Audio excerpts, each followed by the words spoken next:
Nah, Ya, siap. lalu balik lagi Pak, dari digital sovereignty policy gitu ya, kebijakan digital. Jadi kita harus mulai dari mana nih Pak? Kebijakannya kan apa aja, dimulai dari mana? Kalau cara berpikirnya Ono ya, cara berpikir Ono. Kalau Ono cenderung kebijakannya sederhana aja. Kasih ekosistem, kasih dukungan buat orang di bawah supaya maju, udah itu aja. Jangan kita bunuh orang bawah ini karena mereka pengen maju semua. Udah kasih kesempatan. Kalau mereka butuhnya ilmu, kita kasih ilmu. Kalau mereka butuh akses, kita kasih akses. Tapi kan sesuai, tapi jangan disuapin ya. Jadi kita kasih akses, lu sanggupnya bayar berapa? Karena kalau kita nyuapin itu jadi nggak sehat. Ibaratnya jangan kasih ikan, kasih pancing selalu. Dan itu yang orang kerjain selama ini sih. Jadi kita fasilitasi. Kita fasilitasi, dan untuk itu kita harus sensitif sih sebenarnya. Mereka butuhnya apa? Kita kasih. Dan itu yang orang kerjain sekarang sampai kita punya 60.000 RT RW-nya di Indonesia. Dan itu ilegal sama pemerintah. Dan 60.000 itu mengakibatkan bangsa Indonesia dapat award dari Internet Society. Apa itu? John Foster Award. Ya? Untuk itu 60.000 karena 60.000-nya. Dan itu Indonesia adalah negara paling besar di dunia yang punya RT RW-nya. Komunitas network. Indonesia paling besar loh. Ilegal. Udah gitu, ini akhirnya kan di internet ada Internet Society, bawahnya ada Internet Engineering Task Force. Jadi satgas buat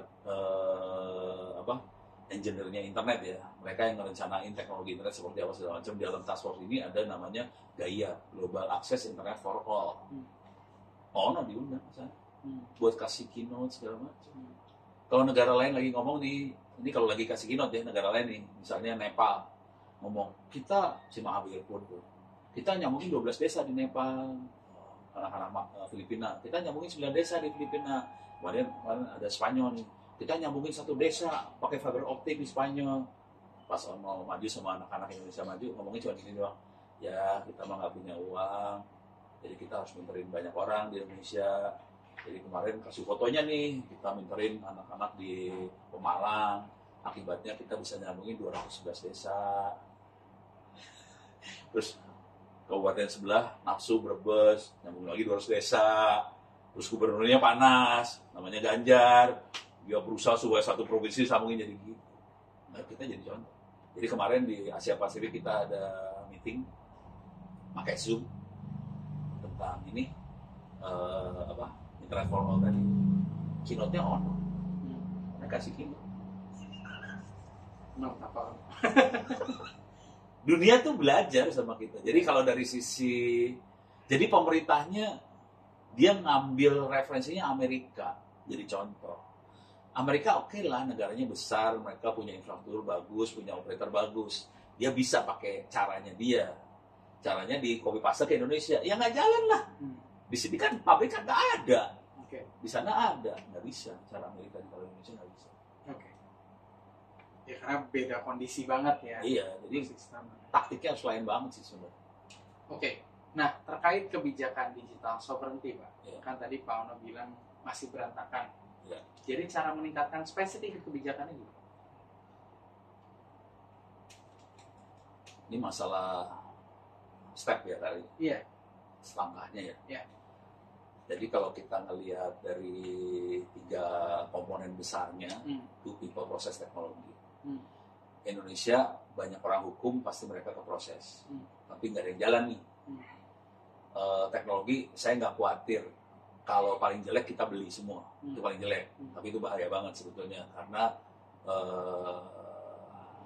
apalagi kalau buat militer ya, beli teknologi nggak bagus sih sebenarnya. Karena bisa diselipin mata-mata ke dalam teknologi, itu bahaya banget. Jadi paling jelek kita beli. Jadi dari sisi proses sama teknologi sudah dilakukan, tapi walaupun nggak bagus ya, yang kita sama sekali nggak lakukan sampai hari ini adalah SDM ini. Jadi dibikin jalan apa adanya, tanpa banyak bukan intervensi kali ya, tanpa banyak support, tanpa banyak dukungan. karena kita butuh banget. Contohnya ilmu cyber security. Itu ya tadi 24 ribu orang ikut, hanya 30 orang yang bisa lulus. Dan orang ngetes di Cilangkap segala macam 120 orang lulus cuma 2 kayak gitu. Jadi kita butuh naikin bukan dari sisi kualitas lulusan S1-nya, bukan. Kalau udah S1 udah telat sebetulnya. Kita harus naikin dari SD-nya sih sebenarnya. Jangan sampai 6 juta masuk ke SD, nanti SMP-nya tinggal 600.000, tinggal turun, lulusannya 600.000. Jadi harus dari bawah itu diajar semua, dan itu kita merombak pendidikannya gila-gilaan. Sebetulnya anggarannya dikasih ada 20 triliun berapa itu buat pendidikan, 20% bukan 20% dari APBN itu buat pendidikan. Cuman kan disabet kiri kanan. Kalau dengar ceritanya lebih ngeri sih sebenarnya. Gimana?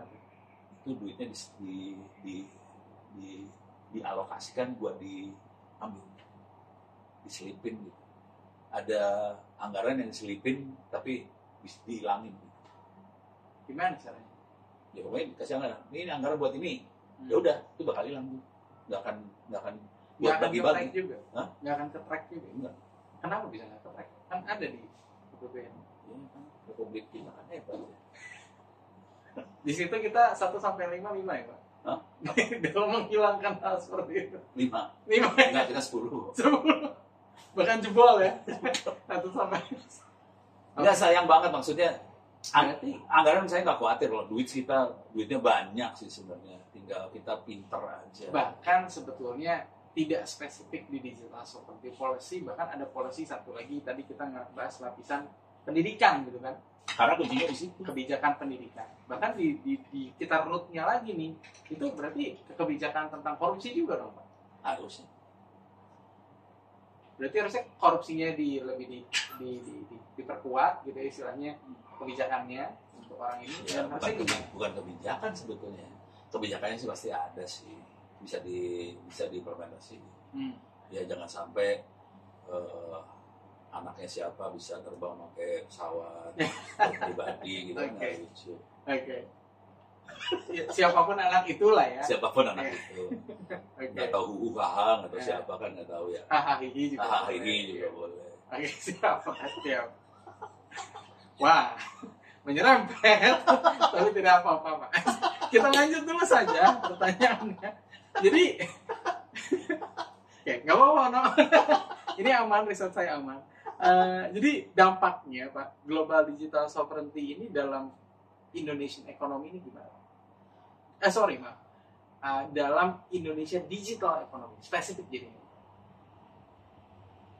Gini, saya kebetulan punya akses ke datanya teman-teman di Kementerian Koperasi sama UMKM.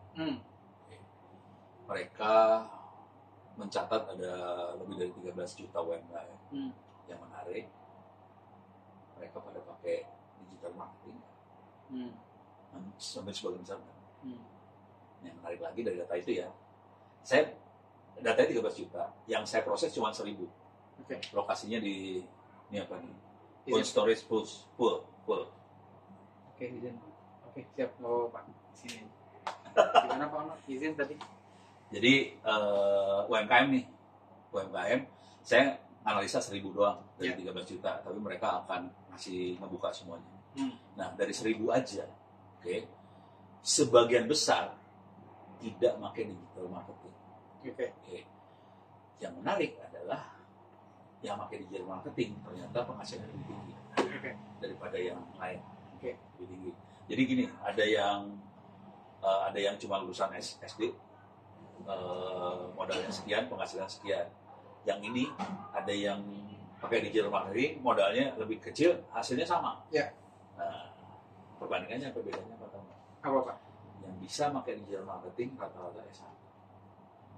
Jadi dari taraf pendidikannya sampai apa? Jadi ternyata taraf pendidikan akan menentukan apakah dia pakai digital ekonomi di rumah usaha. Kagak. Lu kalau kagak pendidikannya nggak tinggi, kemungkinan besar akan pakai teknik konvensional. Siap. Itu di data UMKM loh, kelihatan langsung. Orang UMKM-nya nggak tahu apa sekarang. Jadi data dikasih ke ono analisa, keluar semua. Pakai data science. Menarik.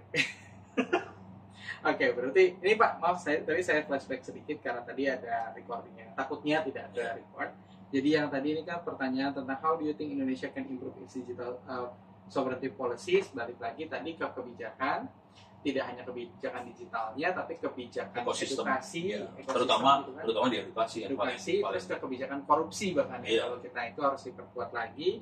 Lalu tantangan terbesarnya tadi dari SDM ya Pak,